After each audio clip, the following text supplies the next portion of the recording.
ವಿಚಾರ ಮಾಡು ನರಸಿಂಹ. ಮತ್ತೊಬ್ಬರ ಮನೆಯೊಳಗ ಕತ್ತೆಯಾಗಿ ದುಡಿದು ಹುಲ್ಲು ತಿನ್ನೋದಕ್ಕಿಂತ ಹುಲಿಯಂತೆ ಬೇಟೆಯಾಡಿ ರಕ್ತದ ರುಚಿ ನೋಡ್ಬೇಕು. ಅದ್ರಾಗ ನಮ್ಮ ಕಾರ್ಯ ಸಾಧನೆ ನಾವು ಮಾಡ್ಕೋಬೇಕು.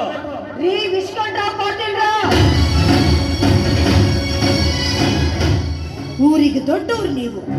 ನಿಮ್ಮ ಮನೆ ಕೆಲಸನ ನೀವು ನಿಯತ್ನಿಂದ ಮಾಡೋದು ಬಿಟ್ಟು ಮತ್ತೊಬ್ಬರ ಮನೆ ಉಸಾಬರಿ ಮಾಡಕತ್ತೀರಲ್ಲ, ಇದು ನಿಮಗೆ ಸರಿ ಅನಿಸ್ತದ? ನಾನೇನು ಮಾತಾಡಬಾರ್ದು ಮಾತಾಡಿನಿ ಅಂತ ನಿಮ್ಮ ಕೆಂಡದಂತ ನುಡಿನ ನನ್ನ ಹುಡಿಯಾಗ ಹಾಕಕತ್ತೀರಿ ದುರ್ಗಾದೇವಿಯವರ. ಬರೀ ದುರ್ಗಾದೇವಿ ಅಲ್ಲ, ದುರ್ಗಾ ಪರಮೇಶ್ವರ್ ದೇಶ್ಮುಖ್ ಅಂತ ಕರೀರಿ. ದೇಹ ಎರಡಾಗಿದ್ರು ಆತ್ಮ ಒಂದಾಗಿರೋ ನನ್ನ ಗಂಡನ ಬಗ್ಗೆ ಇಲ್ಲದೆಲ್ಲ ಮಾತಾಡಿದ್ದಕ್ಕ ಇಡೀ ದುರ್ಗಾನೇ ಒಂದು ಸಲ ಥಗ ಥಗ ಊರ್ದು ಹೋಗೈತಿ ಅನ್ನೋದ್ನ ಯಾವ ಕಾಲಕ್ಕೂ ಮರಿಬೇಡ್ರಿ.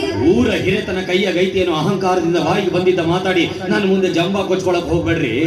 ಯಾಕಂದ್ರ ಆ ಜಾಗದಾಗ ನಾನು ಕುಂತು ಬಿಟ್ಟ ಮ್ಯಾಗ ನಿಮ್ಮ ಗಂಡ ಗದ್ದಿಗೆ ಮೇಲೆ ಕುಂತಿರೋದು ಅಂದಾಗ ಆ ನಿಮ್ಮ ಗಂಡನ ಪೌರುಷನ ನನ್ನ ಮುಂದೇನು ಹೇಳ್ತೀರಿ, ನಾನು ಮುಂದೇನು ಹೇಳ್ತೀರಿ?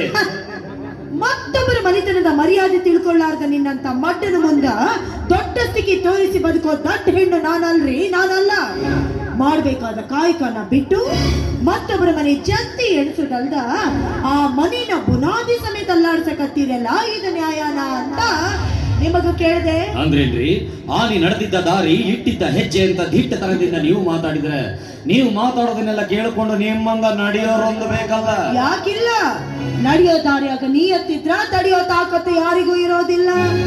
ನಂಬಿದವರಿಗೆ ಪ್ರಾಣ ಕೊಡು ಮನಿತನ ಈ ದೇಶಮುಖರ ಮನಿತನ ಅನ್ನೋದನ್ನ ಯಾವ ಕಾಲಕ್ಕೂ ಮರಿಬೇಡ್ರಿ. ಅವ್ರ ಮಾತ ನೀ ಯಾಕೆ ಇಷ್ಟಪಡ್ತಾ ಮಾಡ್ಕೊಳಕತ್ತಿ ಅಂದ್ರಿನಪ್ಪ ತಮ್ಮ, ಆನೆ ಹೋಗೋ ಕಾಲಕ್ಕೆ ಶ್ವಾನ